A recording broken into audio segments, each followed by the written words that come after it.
Israel ने कहा कि 600 से ज्यादा फलस्तीन कैदियों की रिहाई में अनिश्चित काल की देरी होगी। आखिर ऐसा क्यों कहना पड़ा इजराइल को, इस पर करेंगे बात। इस वीडियो में अंत तक बने रहिए हमारे साथ।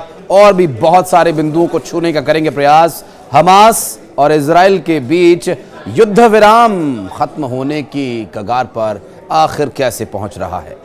नमस्कार, मैं हूं आशीष त्रिपाठी और इस वीडियो में अब बात करेंगे इजराइल के इस युद्ध विराम के खत्म होने की संभावना या आशंका, जो भी आप शब्द यहां पर इस्तेमाल करें, उसकी क्यों जताई गई। दरअसल इस प्रक्रिया में एक बड़ा झटका लगने जा रहा है। इजराइल ने यह बयान ऐसे वक्त में दिया जब राज्य में इजराइल और हमास के बीच हुए युद्ध विराम के तहत हमास ने शनिवार को 6 बंधकों को रिहा किया। अब इन 6 बंधकों के रिहा किए जाने के बाद अब परिस्थितियां बदल रही हैं।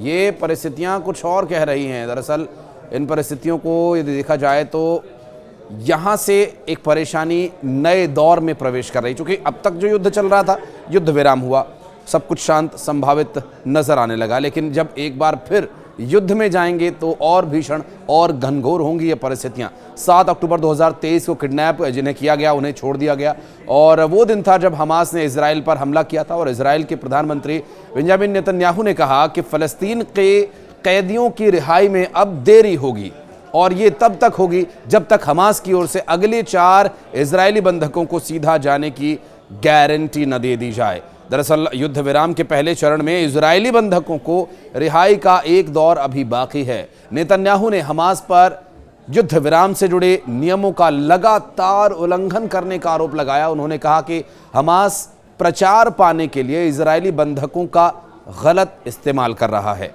इजराइल और हमास का समझौता 3 चरणों में लागू होना है। पहले चरण में इजराइल की जेलों में बंद फलस्तीनी कैदियों के बदले हमास के कब्जे में मौजूद बंधकों को रिहा किया जाएगा, और इसके बाद गजा से इजरायली सेना धीरे धीरे पीछे हटेगी, और फिर आखिरी चरण में जो पुनर्निर्माण का कार्य होना है उसे करेंगे।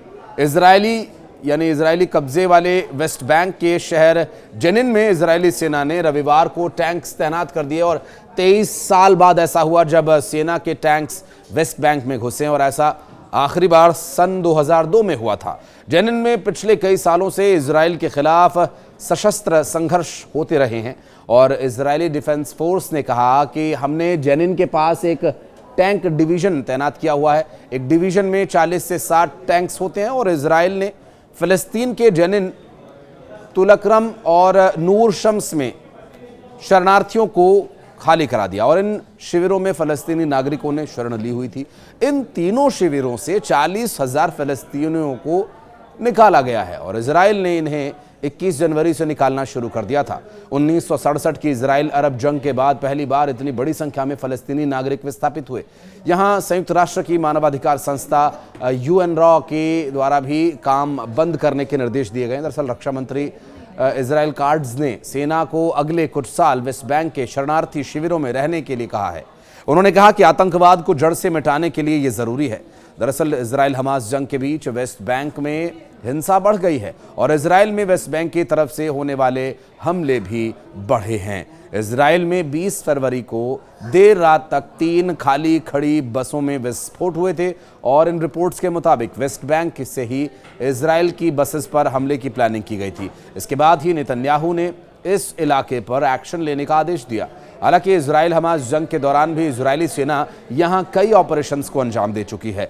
जॉर्डन के पश्चिम और यरूशलेम के पूरब में वेस्ट बैंक पर लगभग 6 दशक से इजराइल का कब्जा है, और साल 1948 में अरब इजराइल जंग के बाद जॉर्डन ने इस पर कब्जा कर लिया था। जॉर्डन नदी के पश्चिम में होने की वजह से तब इसका नाम वेस्ट बैंक रख दिया गया था, और 1967 में 6 दिन तक चली जंग के बाद इजराइल ने इस इलाके को जॉर्डन से छीन लिया था, और तब से वेस्ट बैंक पर इजराइल का कब्जा बरकरार है। इस इलाके में 30 साल से ज़्यादा से लोग रहते हैं, और करीब यहाँ की जो आबादी है वो भी 30 लाख के आसपास है, जिसमें ज़्यादातर फ़लस्तीनी हैं। और इजराइल ने वेस्ट बैंक पर कब्जे के बाद कई यहूदी बस्तियों को बसाया।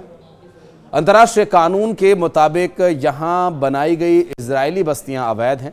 हमास के अधिकारियों के अनुसार सीज़फायर समझौते के पहले चरण में 33 बंधकों की रिहाई की योजना बनाई गई थी, जिसमें से अंतिम 6 बंधक शनिवार को सौंपे गए।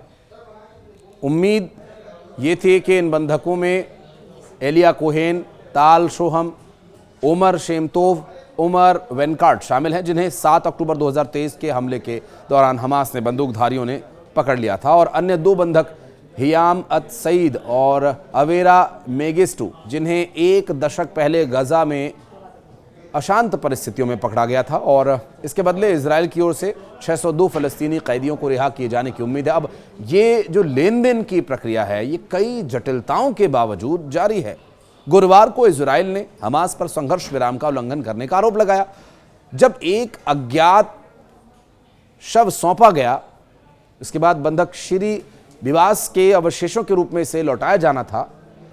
हमास ने संघर्ष के दौरान इजराइल पर हमला कर 1200 से अधिक लोगों की हत्या की और 251 बंधकों को अपने कब्जे में लिया, और इजरायली अभियान के दौरान फलस्तीनी स्वास्थ्य अधिकारियों के अनुसार 48,000 से अधिक लोग मारे गए, और अधिकांश क्षेत्र में मलबे में अधिकांश क्षेत्रों को तब्दील कर दिया गया, जिनमें सैकड़ों हजारों लोग अस्थायी आश्रयों में रहने को मजबूर हो गए। बहरहाल इस वक्त परिस्थितियां जो हैं वो और ज़्यादा विपरीत हो रही हैं, क्योंकि अगर इस युद्ध विराम के बाद फिर से युद्ध शुरू हुआ तो ये घनघोर और भीषण होगा। बहरहाल अमेरिका की भूमिका इसमें क्या रहेगी, इसका इंतजार है।